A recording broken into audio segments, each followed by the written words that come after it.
Darin Van Norman, welcome to the Ambitious Podcast. Mark Covelle, thank you for having me. We've known each other for a long time, but this is the first time we're sitting down having this opportunity. I appreciate you spending a little bit of your winter break with me. I wouldn't have it any other way. I'm sure that you would, but I appreciate it nevertheless. When we spoke before, one of the things I really wanted to talk about with you is you and I have a similar path to career in tech ed that has roots in regular education. And so one of the things that I'd really like to do is start off by hearing a little bit about your path to career tech ed, and maybe you can share a little bit about the work you're doing now and how you got there. Sure.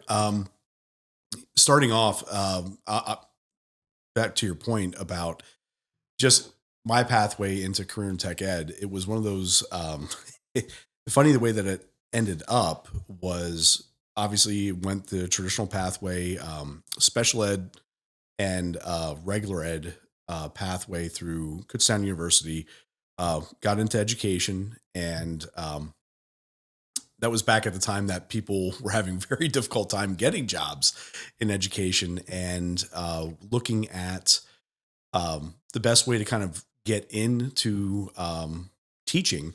So that's why I looked at the dual major and did the special ed and L-Ed background into it, and started off at Allentown School District. Emotional support at the high school level was a phenomenal experience. Just having the opportunity to work in that urban setting, obviously because I was not from an urban setting. So trying to get into that side of it and just really open my eyes to a lot of different things, a lot of different struggles that were very different from my own personal background. And having that opportunity to really kind of grow and expand from an educational perspective. From there, going to the IU, worked in some alternative ed settings, helped develop a few programs within the IU, and then going more traditional to Muhlenberg School District, where at the middle school level, teaching earth and space science, a little bit on the special education side, just getting a really diverse background, just kind of building on each experience that I had. And then finding out about an opportunity at LCTI with on the special, going back to the special education side as a special ed facilitator. And that was probably the best choice I ever made in my personal career pathway. Just having that own experience of not really knowing what career in tech ed was, being aware of it, just knowing that it was an option, but it was so foreign to what my own trajectory was going into education, and just really kind of experiencing or just gaining a better understanding of what career in tech ed actually was. So you mentioned LCTI. It's a complex organization. It has 9 sending districts. You and I both worked there together, but our history actually goes back prior to that when you were a special ed facilitator, and I was, I believe, an assistant principal in one of the sending districts. And so the facilitators helped to bridge. Maybe you want to talk a little bit about the different program offerings at LCTI, so that because folks in different areas, their CTEs are set up in various different ways. So you want to talk about what that looked like? Yeah. And one of the great things about career in tech ed is it looks so different depending where you are regionally. Very fortunate in the Lehigh County having such access to the diversity of programs that are available. We have over 45 different programs right now. One of the biggest, it wasn't a struggle. I would say one of the best learning opportunities I had.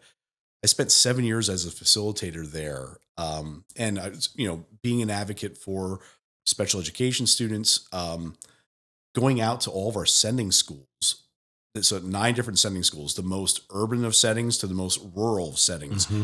And that's something that I think needs to be stressed on a career in tech perspective is we bring all those populations together. There is such a unique way that students, once they come from all these different settings, very different belief structures, just what's important, what they're even familiar with, what they're exposed to. They all come together and it works in such a phenomenal way. And they really kind of form a different identity and connection to their individual programs, which is phenomenal to see it all take place. So, uh, looking at that from the facilitator lens, I had to immerse myself in each of those programs to gain a better understanding of what each program entailed Mm-hmm. and what it took from those individual students to be successful in those areas. So it was truly when I knew I was there and when I knew what I was in the right place, was when I would go to those IEP meetings and having the individual teachers come in, sharing out about the students, and in English, in math, you have English teacher, math teacher, science Mm-hmm. teacher coming in, and just everything was, I don't want to say a negative, but what they were reporting out on was the struggles that these individual students had. And looking at it, and then when it gets to my turn to report out, this kid is a straight A student at LCTI. This kid is a competitor at Skills USA. This kid is getting all these accolades, Has leadership opportunities, exhibits leadership behavior.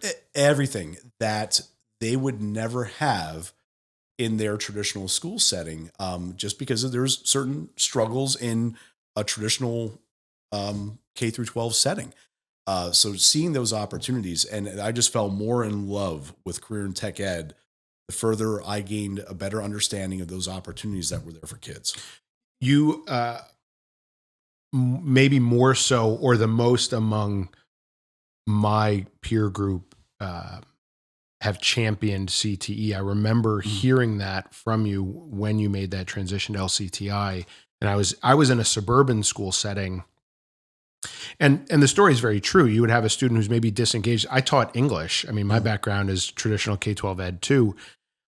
And you would have that student who's disengaged in my class, and I'd be sitting in that IEP meeting, and that student would be in mechatronics or in carpentry or welding and just be blowing the doors off the place and doing such a nice job. And again, I still think I had some cognitive dissonance in the moment, thinking that the traditional path, because that's the only thing that I knew, that the traditional path, which I even hate saying traditional path anymore because it sounds like it's the right way and the other ways are the wrong way. However, that somehow that traditional K-12 path was the better way to go. And I, of course, came from a college for all type of high school setting. And so there's a couple of things that I want to unpack there. The first is that I don't recall, and I don't know if you do, whether or not CTE was even part of my traditional K-12 preparation. I don't even remember learning anything about it. And then what's curious is in PDE, in Pennsylvania Department of Education, all the laws and the structure around career tech ed are almost a subset of regular K-12 laws and regs.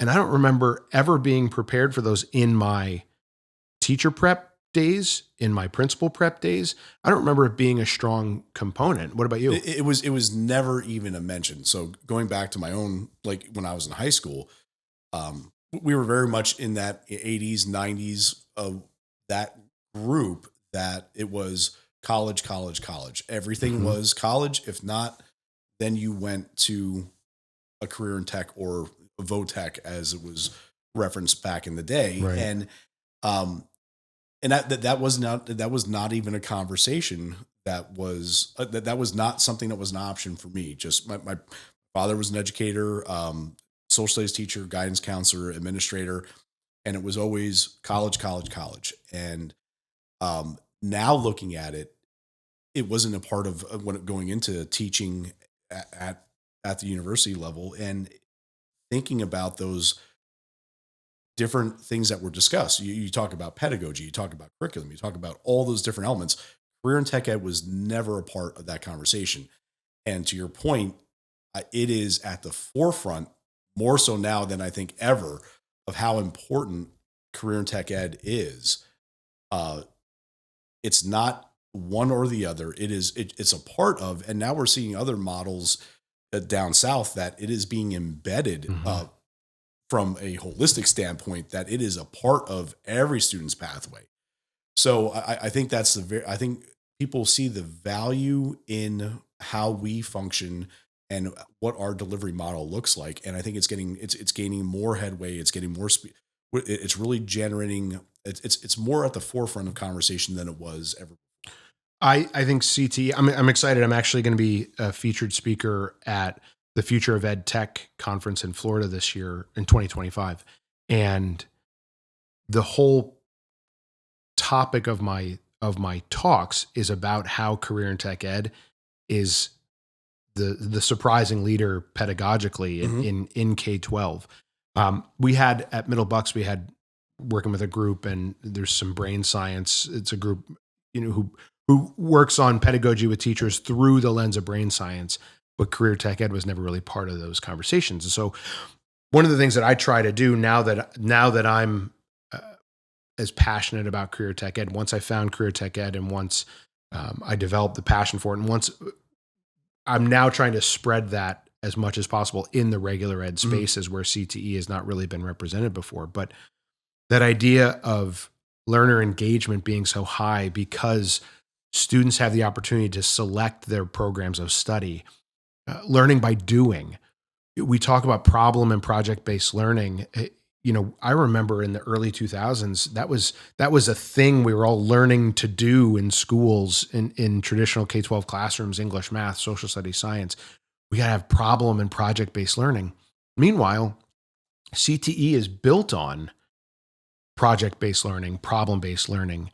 None of our students come to us as expert electricians or expert welders or expert auto techs, but they have to build those skills.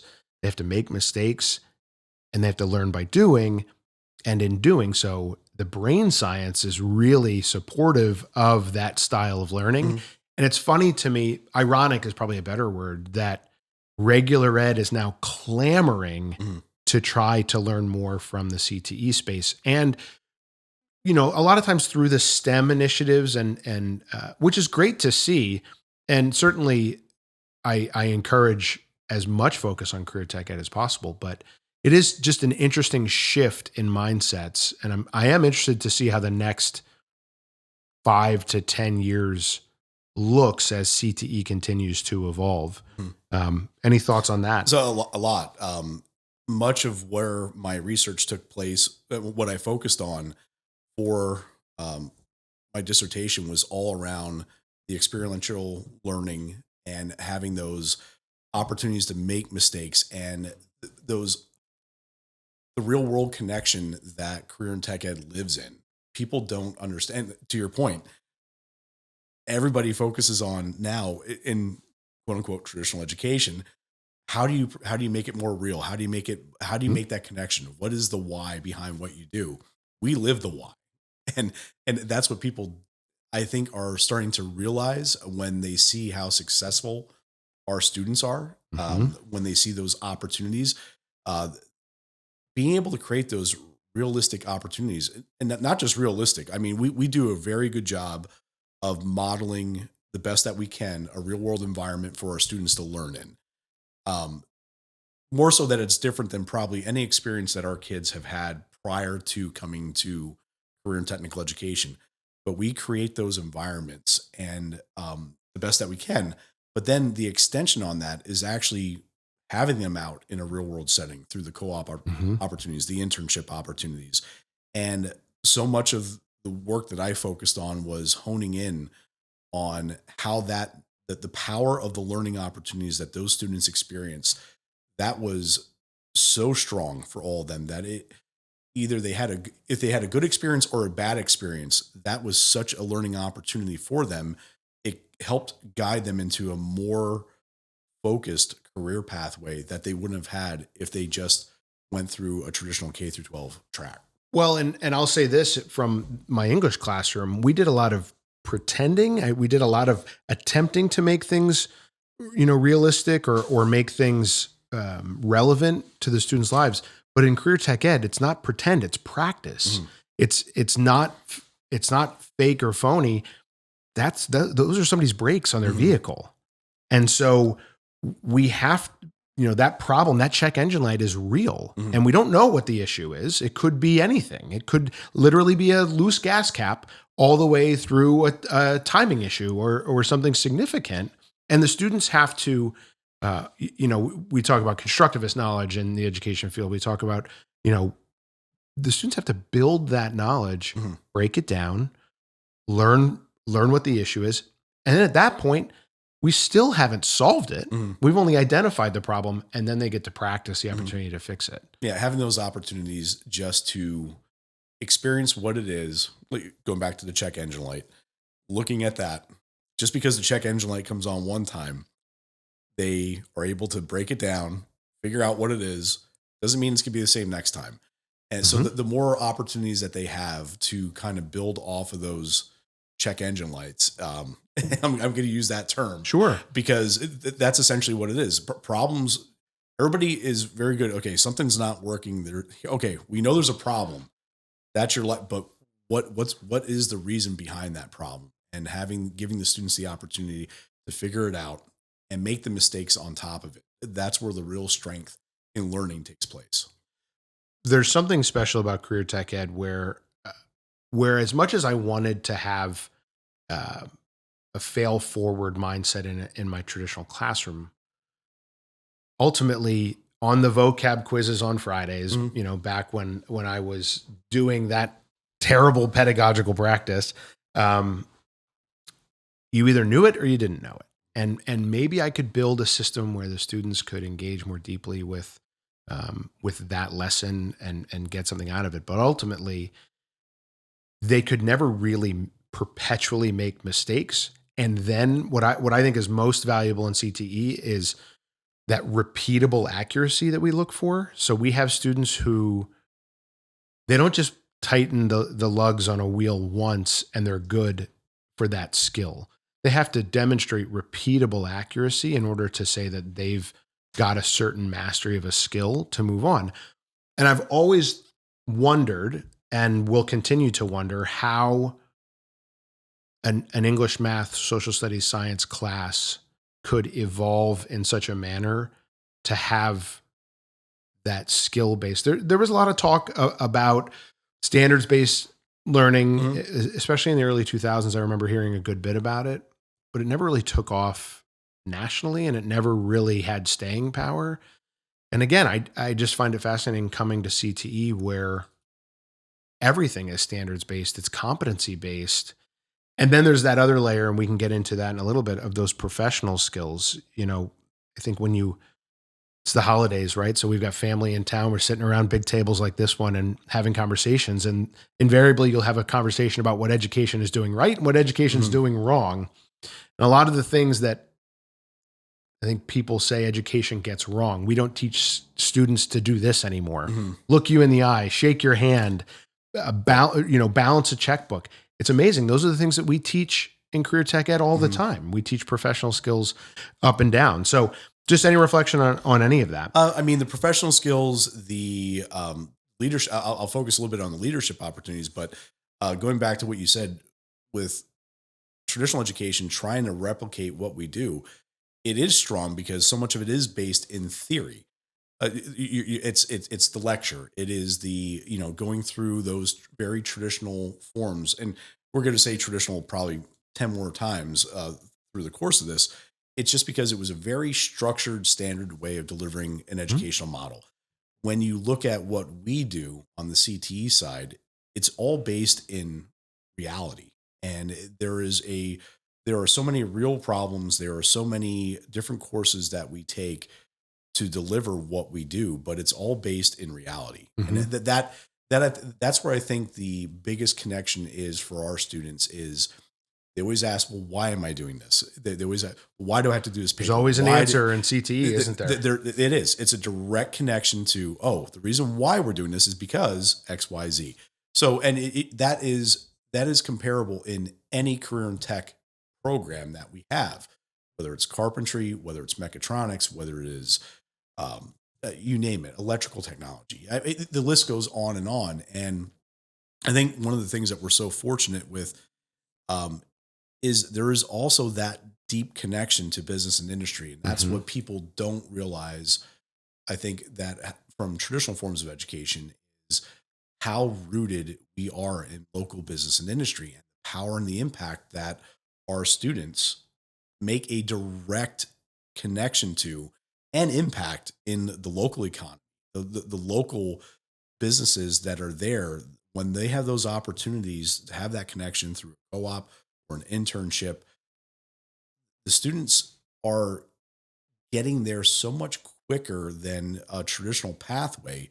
You know, and it's, we really are meshed between the two. So it's not just, and I want to focus on this is, there's high school and then there's what's next after high school. Is it a career and tech pathway or is it a college? No, it's both. Like there can be that opportunity to have both of them. Every path ends in a career. Yes. Every path.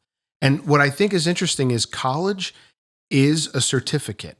We're surrounded by them in this room. My wife's and my I could have degrees. I could have brought mine if you wanted to wrap the whole room with this. And so, but these were just certificates. These were just skill completions to get me to a career.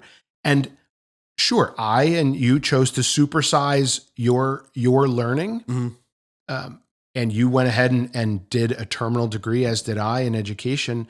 But that was to open doors to have different work-based opportunities. But I think one of the things that college is not the end. No. College is just a pathway. And Malcolm Gladwell in his last book talks about high schools, especially high stress, high academic high schools, as having a monoculture, where the monoculture is really the only thing to chase in that school is valedictorian and or an Ivy League sort of placement. But that's what everybody in that monoculture is chasing. You're all taking the same courses. You're all taking the same pathways. There's not a lot of student agency. Maybe you have some electives. And then when you were talking about your school, we have 21 programs at my school. You have over 40 at your school. That's not a monoculture. The pathways that those students have aren't, and by the way, they're not just the 40 plus in your school, the 20 plus in my school. It's whatever those can lead to that I think is super fascinating. And so it's clearly not this monoculture. And so it explains, at least in part, in my opinion, how, you started off by talking about those 9 districts coming together and building a community in your school. I'm crazy passionate about community building at my school. It's why I have ambition everywhere. It's why, we have so much pride in MBIT, because I want to build that community. But I think the community building also comes because everybody gets to be themselves in that community. And there isn't a monoculture where you and I are competing for that scarce resource of the highest GPA, the number 1 ranking, the Ivy League acceptance. And by the way, no disrespect to anybody going that path. This world needs, it needs doctors, lawyers, and folks with advanced degrees for sure. But certainly not every student's going to end up that way. But the classic K-12, we'll break away from traditional for a second, called classic K-12 system. We'll use that now for the next 20 times. But the classic system is set up that seems to be the pathway that you're on. And I was at a local, an economic development corporation meeting, and just by a show of hands, I asked, how many folks here are doing exactly what they studied in college?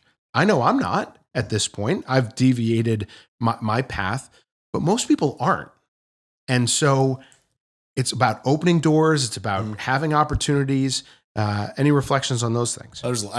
Go any number of ways.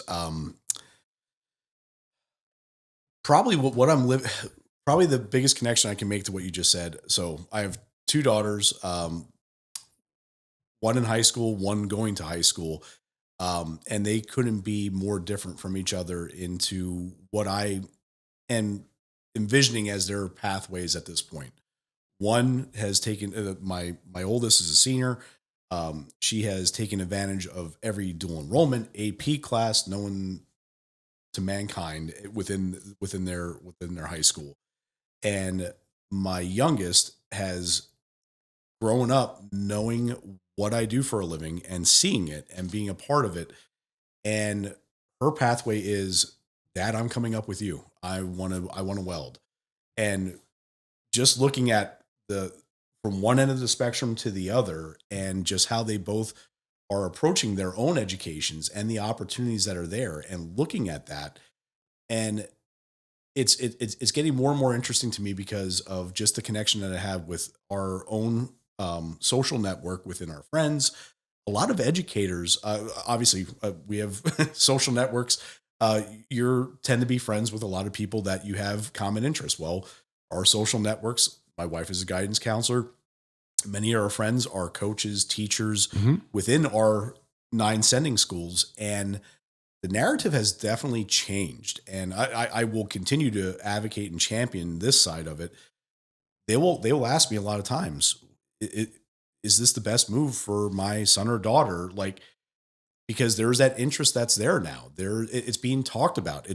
Again, going back to the degrees versus certificates. They're one and the same. It creates new opportunities. And it's not that if you do one option or you take one pathway that you're excluding yourself from another. It's actually creating more opportunities in the future for you if you have that skill set at a very early age. You have that community connection. You have that willingness to want to give back to your community because it provided you with so many opportunities early on. That's what I'm seeing as we talk about that connection to business and industry.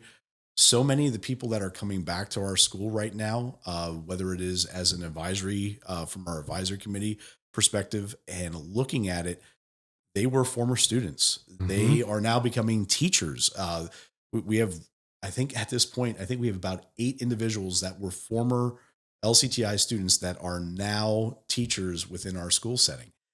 And nothing is more powerful, validating than that alone is they believe so much in what they did. They had that connection. They are experts in their field. And now they're coming back to give to that next generation.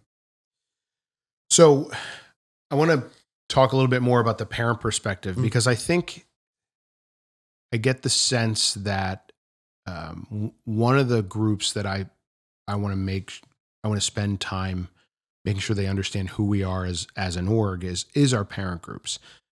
So as a parent, now that you have a daughter going into the school, do you feel like she's limited in what she can do with her future? No, it's the exact opposite. And I think that's the part that we need to stress more. The difficult part is depending on the sending schools, what their research, what the amount of resources that the sending schools have, it may channel track. We used to use that term tracking. Sure. 20 years ago.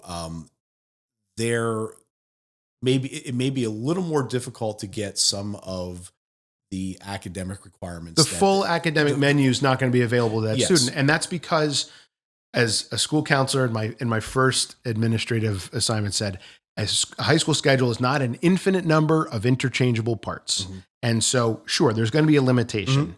I remember the first schedule I ever built. The entire schedule hinged on getting driver's education to students that went to LCTI because I needed to have a teacher in that spot with that certificate for those students at the exact time that they would be in the building. So you're right. There is going to be a limitation, but that limitation is simply to the full menu. It doesn't mean that your child's not going to have access to high quality academics, and paired with high quality technical training. You still have all of the necessary requirements to go through, but the flip side of it is the doors that it opens on the career and tech pathways. It opens up other opportunities to colleges that wouldn't necessarily be there if they went through a classic delivery model. Sure. Well, and college will always be there, right? So the Secretary of Ed for PA was at our IU and said the average age of attendance in PA for college is 26, which gave me a little bit of pause. I didn't realize that it was going to be that age. I mean, I only know my experience. I was in college at 18. I thought maybe it's a little bit older than that. I'd never expected that it would be 26. So that being said, college will always be there. In fact, the prevailing thought that I've had most recently. So my niece is in high school now, and I don't know if she's going to pursue any career technical training, but a thought that I had for her if she goes down that classic pathway is when you're done, apply to college, but defer your admission by a year. Learn about the world, get a job, see what you like, see what you don't like, and then start to pursue your passion. Because I think what's happening in career tech centers and why we see students go farther faster is because those students, for one reason or another, seem to be knowledgeable about what they like to study. They seem to have a passion for what they're studying. We pair that student with that passion, and now their grit level goes up, their perseverance goes up, their want to learn goes up. And so that how to learn comes along with it because their perseverance is so high. And to that point, you talk about the life knowledge that comes along with those experiences that CTE provides to our students. I reflect on this quite a bit. Looking at how I grew up, I probably had 10 different jobs over the course of my high school career, whether it was working for facilities, maintenance, snow removal, tree farm, dairy farms, working at a hospital.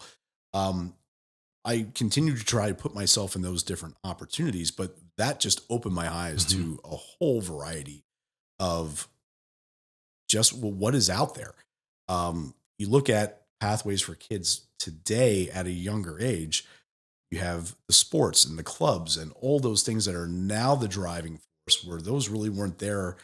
The never ending sports cycle and the travel. And so, it's great if it's hyper focused for a lot of kids, but what happens there is they lose out on those opportunities to gain other life experiences.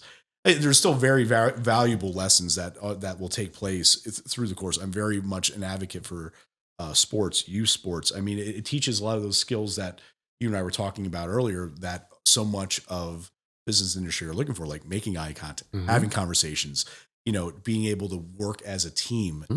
But for that's for a small group of student athletes or students in general. There are so many that don't have that as an actual pathway to have that exposure. Career in tech ed, we see it all the time. We see the competitions that our students go into. We see that connection that they have. We see those leadership opportunities that they wouldn't have otherwise. It's great when you have both, that you have you have those opportunities in both sides. But for students that maybe aren't involved in a lot of the extracurriculars at their home school, this immerses them in those opportunities. It comes back to the monoculture, right? So if you are a student for whom a classic K-12 setting works, you connect with that style of learning, you connect with those areas, those content areas, and your grades typically follow, that's when some of the doors open for you. And I think the problem is just speaking broadly, that's probably your top 25% of students in a classic high school. If you think about who is on your student council, who is on your student advisory committee, who is participating as your board representatives. I'm just thinking back to my classic K-12 roots. It was always the same students. And now I think about career tech ed. And again, I said high school is about opening doors. So CTSOs, career technical student organizations, give students whose path is not that classic path an opportunity to lead, to innovate, to have a voice, to grow their professional skills. And again, it's otherwise that student wouldn't have those opportunities, wouldn't get to tease out those skills, and potentially might miss out on the ability to compete and or network. I mean, I guess I'll bring that back, and we can continue talking about CTSOs if you'd like, but I'll bring it back to that business and industry connection you were talking about before. I'm certain that and this is probably my fault as an educator, but I never gave my students in 9th and 10th grade English an opportunity to network. They never had their work assessed by somebody in the field. In fact, They didn't even choose my class. It was 9th and 10th grade English. They were assigned my class. And the reason they were assigned to me as their teacher was because it fit in their schedule.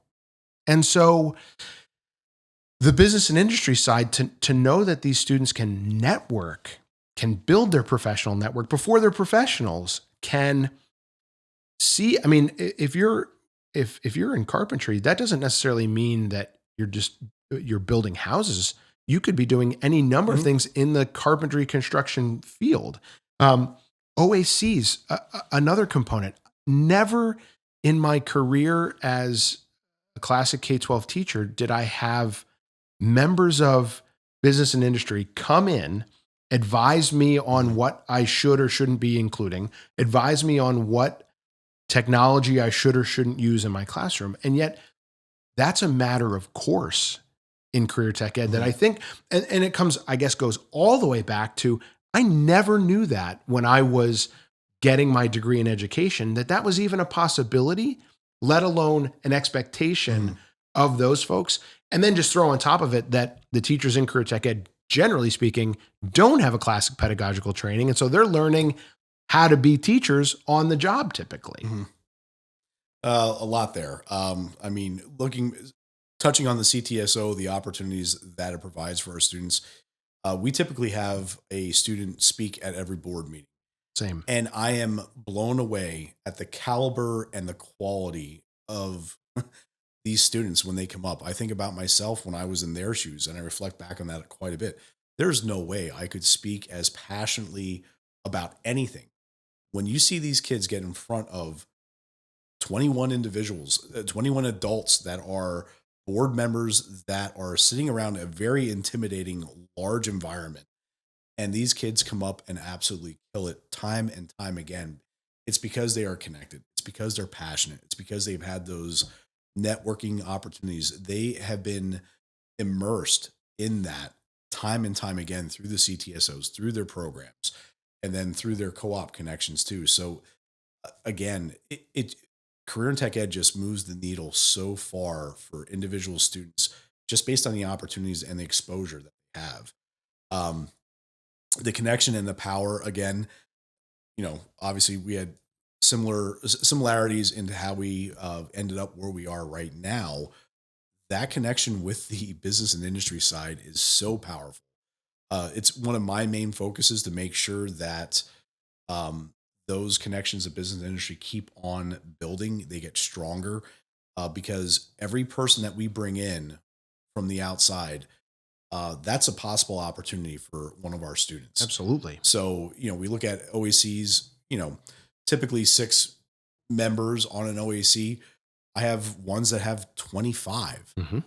So you look at the more individuals that are a part of your network that we're bringing into school, that's a possible door for another student of ours to go to get that experience, a different experience, something slightly different than what they may have thought their pathway was. They don't know it until they experience it and live it and gain a better understanding of it. And that only happens through those open doors. A well-run and powerful OAC is something to behold. It becomes a job engine for these students. It becomes a connection factory for these students. And I still see the OAC connections.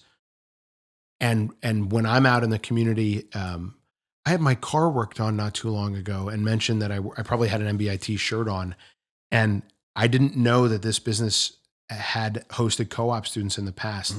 And hanging on their wall was a certificate that we had given to them before my time about just a thank you for hosting the students, and that pride and passion in helping train or create a pipeline. Because that's the other piece too, is now we're also starting to see businesses not necessarily just relying on us to create the next generation workforce, but realizing that they have to take a stake in it and invest in that pipeline, or else it won't be there when they need it the most. Business, that connection right there, they have a hand in it. And the more they realize that they're a part of that, and we're seeing some really neat things happening in the Valley right now.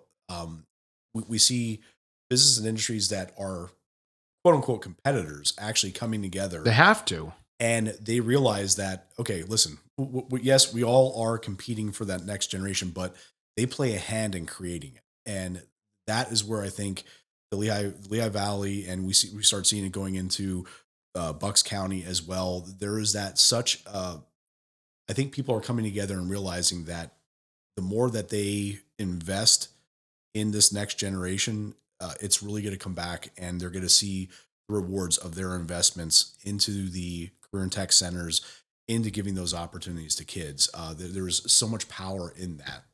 When I did the study tour to Germany, that the piece that I keep coming back to from that trip was how the businesses through the chambers of commerce host the interns, the co-ops.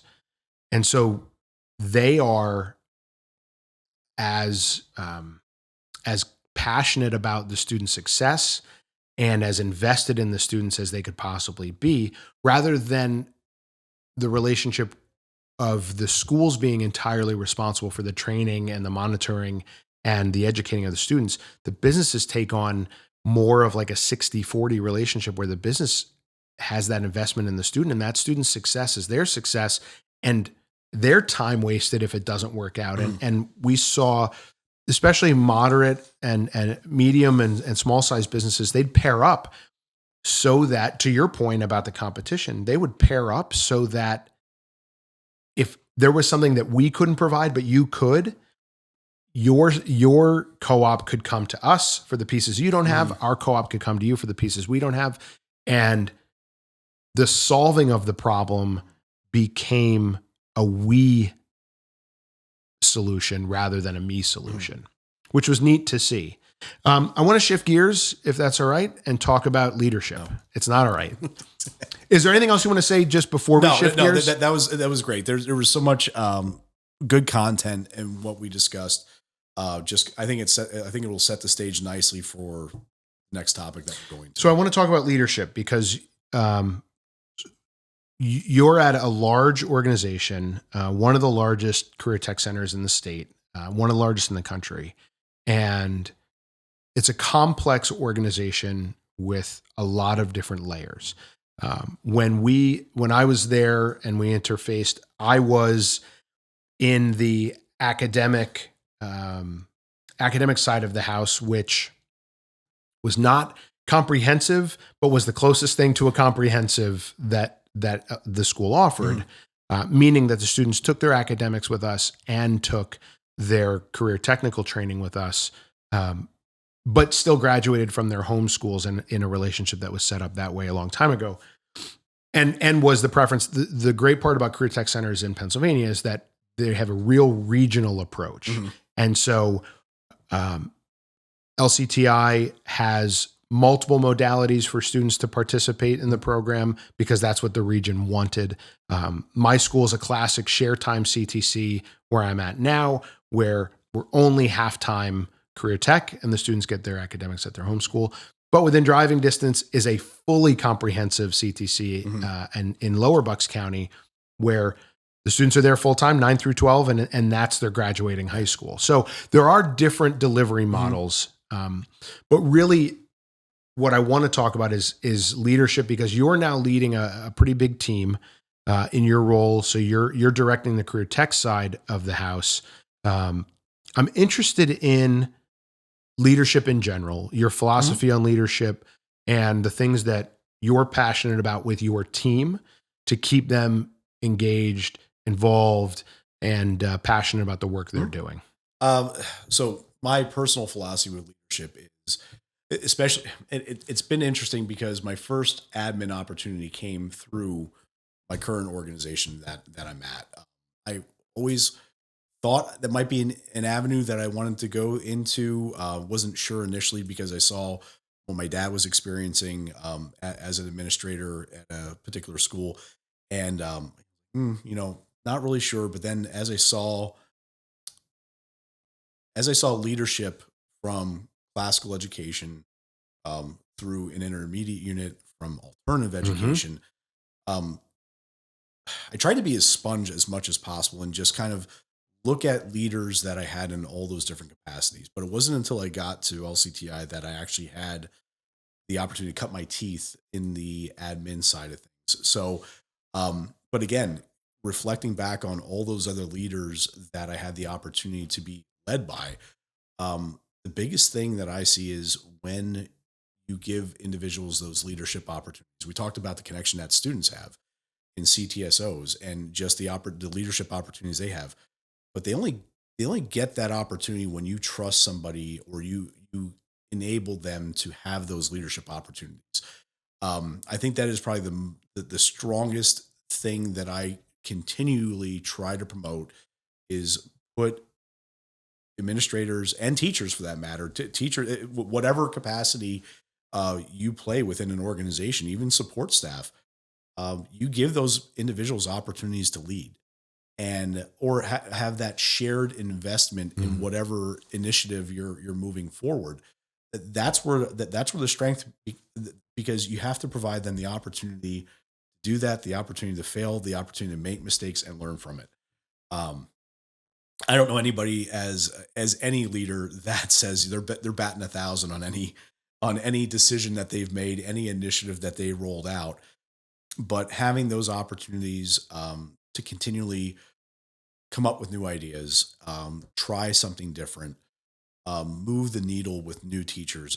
We live in, like you said, because so many of the individuals that are coming into career and tech ed, they're industry experts. They're not teaching experts. Right. It's that fail forward mindset. They're going to struggle. But with that being said, I will put up any one of our career and tech teachers against traditional or classic education teachers. Some of the best teachers I've ever seen are career and tech ed teachers. They get it. They understand it. It's putting those ideas into practice. It's wrapping up everything that we just talked about and providing those opportunities. And I feel very much the same way about leadership opportunities within our school. Simon Sinek says that leadership is not a rank to be attained, right? It's that obligation to give people opportunities to they themselves lead, right? So how do you, certainly there's a job to be done. There's a daily task that needs to be done. But when you approach, how big is the team that you supervise? And when you approach that team, what do you use as your mindset to sort of make sure that you're checking in with them? How do you operate so that they have a voice and have that opportunity to grow? With the size of our organization and probably the biggest struggle, I'll go with the struggle that we have right now is, so we have approximately within my chunk of the leadership team have 5 or 6 individuals that are administrators, whether they fall into the supervisor, AP, principal, whatever you want to categorize their leadership title as. It's amazing at how much can be dedicated from 2 lenses. You have the operational side of the house, the day-to-day, and then you have that true visionary leadership side of it. And how do you approach those opportunities? Yeah, the operational stuff is they didn't teach me this at principal camp sort of things that come up on a daily basis. We have that conversation daily. And there's so many things that come up with that. Sure. But the other side of it, right? That bigger picture. The bigger picture. That is the difficult, trying to carve out the time. It always comes back to that, what do you prioritize and how do you make your priorities a priority in the day-to-day? That is the struggle. Having those opportunities to talk to individuals, very much an open door person. They have complete access to me. It's 24 hours a day. It's why we had to leave our cell phones in the other room. Yes. But honestly, I don't know any other way to do that. I really don't shut off. I don't power that. Like you're always connected to those individuals. Very much, I take the approach that I try to give them as many opportunities to be successful because I don't care who gets the credit for it. Their successes are our successes as a school. That's the only way you get stronger, and you very much have that next person up mentality. very much you try to build your coaching tree. I very much believe in that, um, I will be so proud. Wait, am I on your tree? You're a twig or a branch. I don't, I edit this. I can take that out. so, but no, but I think our connection, you look at the relationship that you and I had from working together in a homeschool opportunity. I think you gained a better understanding of what I did, so much so to the fact that you were willing to take that leap because you were in the traditional classical side of education and already an administrator. So, I was going to be 10 years in the classroom, 10 years in the building, 10 years at central office. I was going to retire, 30 years, done. Yep. And that was what my classic training told me was going to be my path. Went, got my principal's cert, got a principal job, got my superintendent's letter of eligibility, got my doctorate. The path was set. And actually, I think part of the reason that I was so passionate about CTE, there were two reasons. One is because I think that decision was going to break the mold a little bit.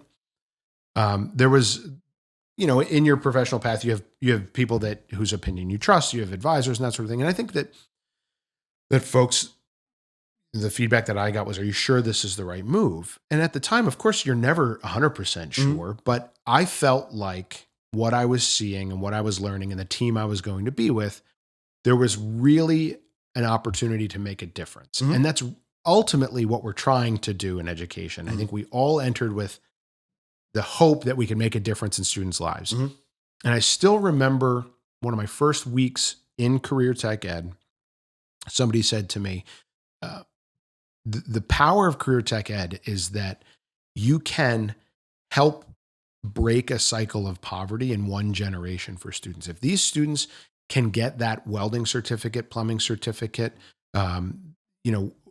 name any program, they're going to leave with a family sustaining wage. And families that maybe struggled for a long time to break out of that could in one generation break out of that cycle. That has never left me. And so that was one part of it, was the opportunity to do something great. The other part of it was to learn something new.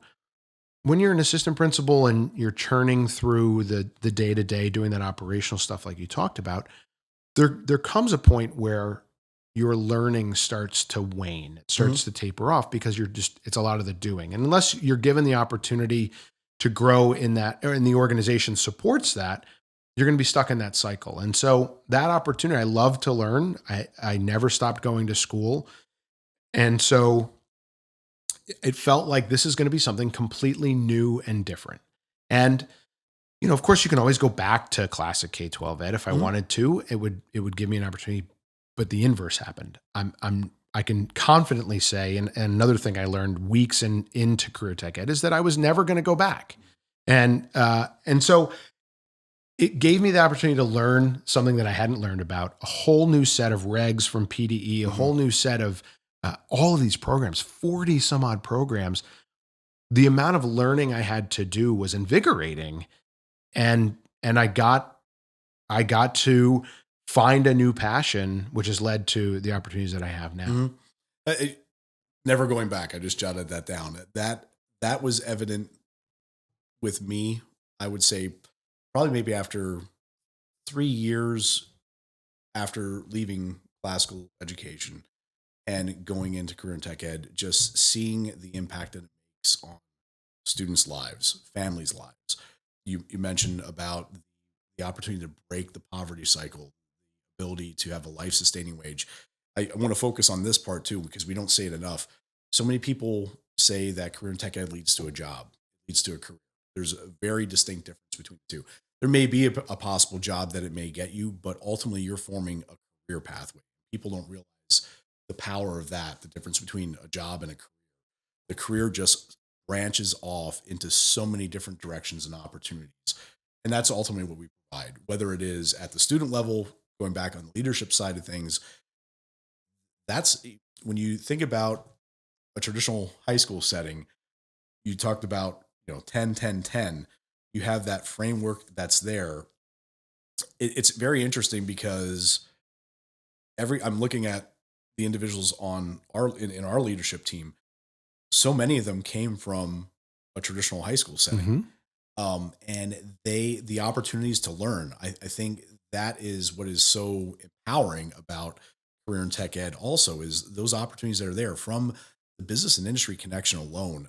That's the side that fascinates me, how connected we are to the valley, and those opportunities that expand so far beyond it, is those opportunities that are there, making those connections, realizing how um, those conversations and those different career opportunities for kids, how that comes back full circle. And you're seeing a lot of great things happen in this area, in this region right now. And I think it's because the career and tech centers are becoming stronger. I think the connections with business and industry are getting stronger, and they're realizing their involvement within those career and tech centers. It's only strengthening. 100%. And the depth of the relationship that I have to the community now as a member of Career Tech Ed is immeasurably greater than the depth of the involvement I had with the community as a classic K-12 teacher.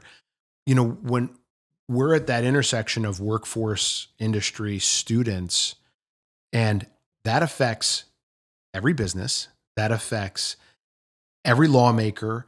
And so just coming back to the leadership side, something that I think I've seen out of your leadership is that desire to make sure that those opportunities are not kept at the top, right? So you're always involving your team whenever you can Mhm.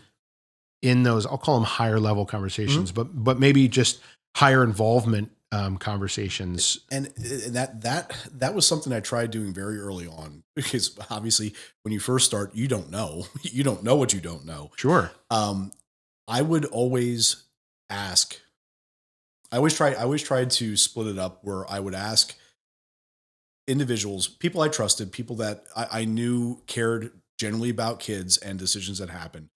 I would try to gather pockets of information before any decision I ever made. I wanted to get the teacher perspective. I would try to get the support staff perspective.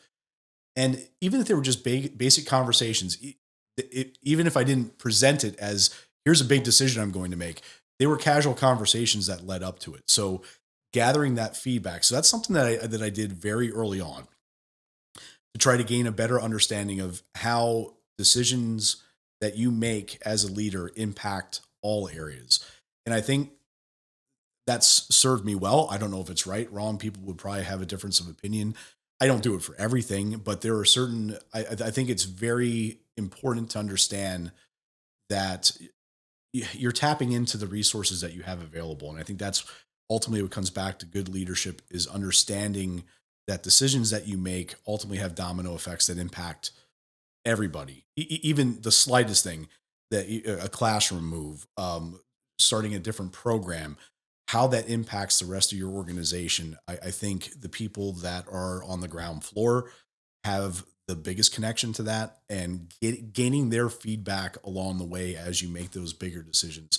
I think that is, it served me well throughout. And I think, but that also gives those, the young leadership opportunities to be a part of those decisions, to have those, hey, let's think this through. And ultimately you're modeling what you want them and how you want them to make sure that they're gathering information from their individuals as well. I mean, oftentimes folks feel like they don't have a voice.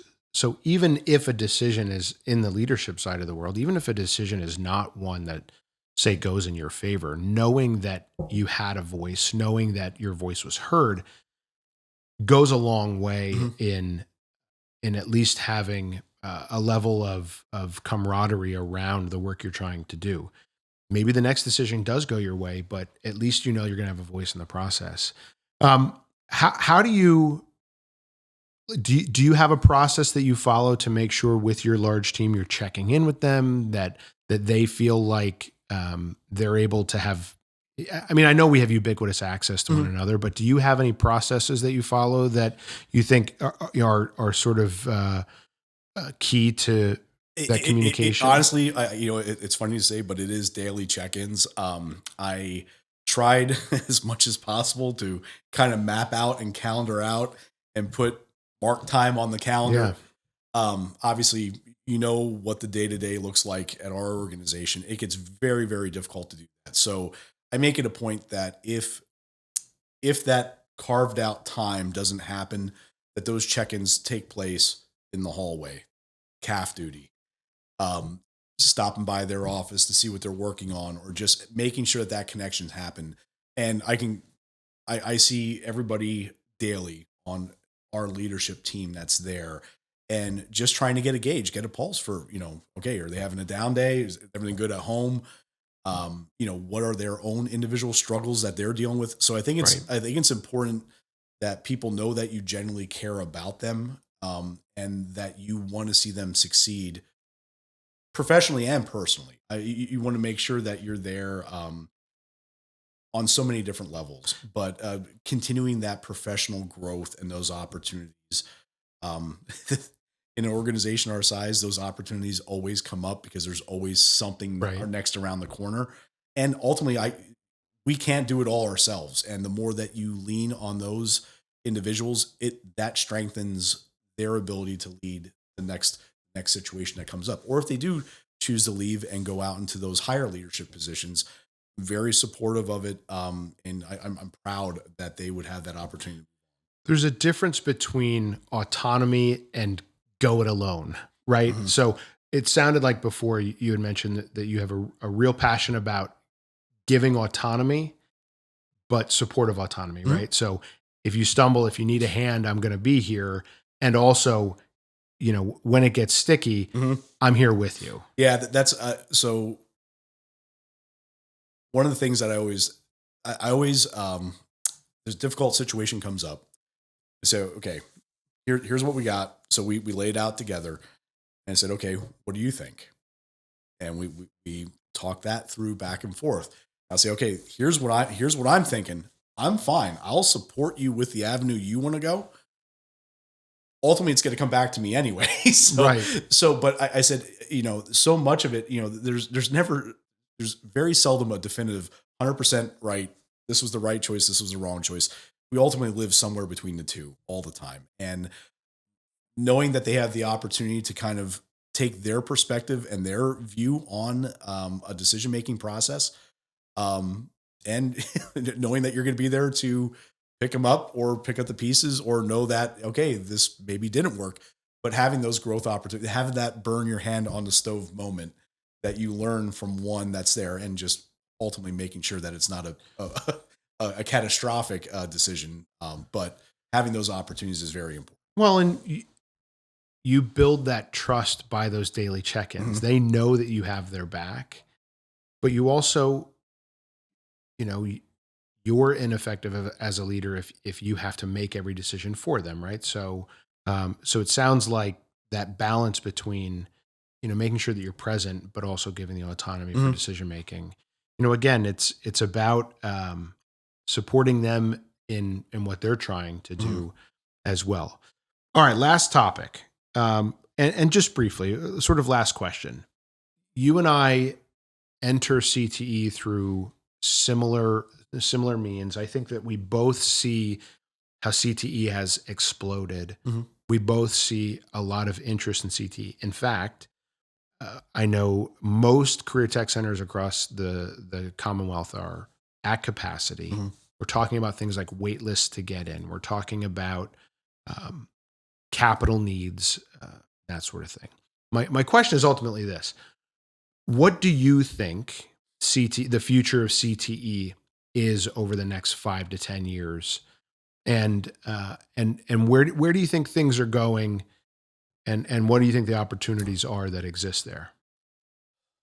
Just to what you said, we're expanding, trying to increase capacity any avenue that we can. I foresee that continuing, to because again, people see the value in it. They look at that diploma on the wall after hundreds of thousands of dollars that people are going that college route versus a slightly different pathway, and they're like, "Where's the value? What are we doing?" So I think the focus is happening. I'm looking up here wondering which ones I'm still paying for. Yeah, there's There's a couple up there. I have one in particular I'm still paying for. So, but to that point, I think people are waking up. Their eyes are open. They see all the opportunity that is there. That wasn't that historic pathway that you and I were both a part of. I mean, Darin, that used to be the pathway to a family sustaining wage. And ultimately, when you have the Wall Street Journal publishing articles saying that the next millionaire or the new millionaire class is HVAC installers or HVAC professionals and plumbing professionals, the world is changing when the Wall Street Journal is saying that, when CTE is on the splash page of NPR, when CTE is being talked about at the College Board for AP credit. I would say that we're already seeing the tectonic plates shift. No doubt about it, because these pieces of paper no longer are that guarantee. How many the press, in the past, say 5 to 7 years, was the underemployed among us, and how much it took to get into that workforce. Meanwhile, we have students who are leaving our schools making nearly six figures. And that's a great thing. And that's where I think the movement's going. You and I are both a part of, let's say, the legislative side of what is happening in career and tech ed. I think anytime you get both sides, whatever side you're on, but when you get both sides that both agree that you are what is needed and what is necessary and what, where the focus needs to be, I think you're on the right side of it. And I think that's what's really exciting about what we're doing right now. Is I see the continuing need to expand, the continuing need for opportunities, to creating those opportunities. I think it's going to continue to escalate. I think you're going to see this wave continue to gain more. And it's exciting. It's really exciting to think that the decisions that we're a part of right now are potentially setting that next generation up. So you talked about 5 to 10 years. I see the need still rising, but then the decisions that we're making now are going to impact our communities for the next 10, 20, 30 years. Right. Because we see that cliff that's happening with the boomer generation, with the the retirements that are happening. We see all these projections from our chambers of commerce. They look at where those areas of need are, and we're trying to bolster that next wave that comes through. And it's exciting to be a part of it. I agree. It's terrifying, the fact that if we make the wrong decision, where it could possibly set us back. And so I think continually to engage the business and industry, having our finger on the pulse of what is going on, that is crucial to the jobs that we're doing, to make sure that we're setting that next generation up for the best possible avenue and opportunities for them. I'm hopeful that the next iteration of career tech ed is an even deeper business involvement, where they are helping us to solve these workforce pipeline issues, where instead of just agreeing with what we're doing is a positive part of our community, actually helping us to solve the issues. I think we're going to have to think creatively about the spaces that we're using. You and I have had those conversations. We're going to have to think creatively about our delivery model. And I also think that while those pressures are there and are going to naturally increase with the increased visibility of career tech ed, I think something that is the tension over the next 5 years is going to be maintaining quality of programs. And I don't know what that will look like, but I think there's going to be a push for us to expand capacity. And I get it, and I agree with it in a lot of ways. But this problem didn't happen overnight, and it won't be solved overnight. And so I think working with our business partners, working together collaboratively as a community, which we do and will continue to do, to try to come up with creative solutions. I think that education is going to start to look very different over the next 5 to 10 years if this pathway continues. I agree. Yeah, I think there's just an unbelievable amount of opportunity on the horizon for career tech ed, just with what we're doing in general and what those offerings can look like. And to your point, education is going to continually look different than it did when you and I 30, 40 years ago were in the classroom. No doubt. Well, Darin, this has been a lot of fun. I appreciate you spending time over your winter break with me to have this conversation. Let's continue the dialogue. Sounds good. Wouldn't have it any other way. Ambitious is a student-produced project of Middle Bucks Institute of Technology. To find out more about MBIT, visit us at www.mbit.org.